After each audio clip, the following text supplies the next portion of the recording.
Sabor de una dulce noche.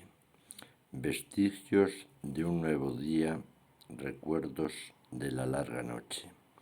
Un dulce sabor en los labios, una quemazón ya apagada. Horas antes frenéticas, vaivenes acompasados por tintineos. Eran los muelles de la cama, era el violento agitar de las sábanas. Mil susurros entrelazados por sudores, mil vibraciones agónicas que no cesan.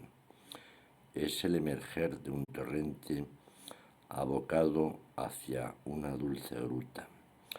Ya solo quedan los músculos cansados, los cuerpos juntos, las manos enlazadas.